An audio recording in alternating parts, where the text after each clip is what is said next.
Hey everybody, it's Bill Cecil again with the tip of the day. Hey, today I want to talk about vision. As a leader with a team to lead in your classroom, it's very important that you have a strong vision of where you want to lead your team this year. In fact, vision is a target. Think of it as a target that you're aiming for throughout the year. For example, I start here with my kids every year. I want to end up someplace different, someplace better. And so it's a year-long journey to get there. So think of your vision as a target of where you want to go with your kids this year, where you want to end up with them. For example, imagine if I had an endless bucket of darts sitting up here and a dartboard at the other end of the room, and I brought you up here and I said, I'll give you $5 per dart as long as they stick to the dartboard. They don't have to be a bullseye, it just has to hit the dartboard and stick. Well, sure, you'd be interested. You'd come up here, you'd be all ready to go, and I say, okay, you ready? Set. Oh, before I let you start throwing darts, I'm going to blindfold you, turn you around, I'm going to move the dartboard. Ready, go. Well, you still want the money, so you're going to start throwing darts as hard as you can. You're going to start throwing darts, and the time, 5 minutes. Take off the blindfold. I tell you the dartboard's over here. We look around. Whoa, look around. You have darts everywhere. Maybe by a miracle, you hit the dartboard once or got close to it. But look how many times you weren't even close to it. That, to me, is a classroom without a clear vision. A leader that's leading that classroom without a clear vision. And those darts are your students going off in their individual directions because they have their own visions.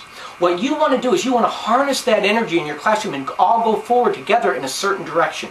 That's what a clear vision will do for you. So I bring you back up here. I don't blindfold you. I don't turn you around. I don't move the dartboard. You're going to work just as hard as the first time, throwing darts, in 5 minutes time. Now let's look at the darts. This time you would see that all the darts are clustered around the dartboard. Maybe you didn't hit it every time, but at least you were close to your goal or your vision. And look how many times you did hit it. It'd be amazing how many more times you'd hit it than the time before. And you might do what some people do when they set a vision. They exceed it. You may have even hit the bullseye.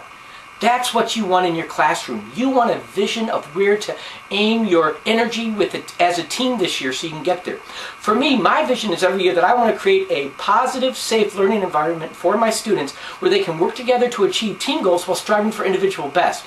Now that sounds a little vague. So what I did was I broke my vision down into specific targets. And you can go to my website and read those on my homepage. But for now, I'll just give you a couple of them. For example, in my classroom, one of the targets I aim for is that we have trust on the team. That there's no feeling of us versus them. That kids feel confident and good about themselves that they'll go out of their way to help other students. That there's a sense of taking risks in your learning in my classroom. It feels safe to take risks. And that mistakes are seen as a chance to grow. And so those are just a few of my targets that I aim for. That's part of my vision. I took my overall vision and broke it down into doable targets so you could come out of my room and kind of get a sense of if we're on track or not. And that's what you want to do with your vision. Think about the perfect day in your classroom. If everything was going well, the kids are on track, you're on track, kids are interacting well with each other, and I was a fly in that room and I was watching this, that would be the beginning of your vision. That's the ideal you're shooting for. You may not always hit it, but at least it's a target to aim for. So think about vision. Remember, best year ever. You have the power to make it happen.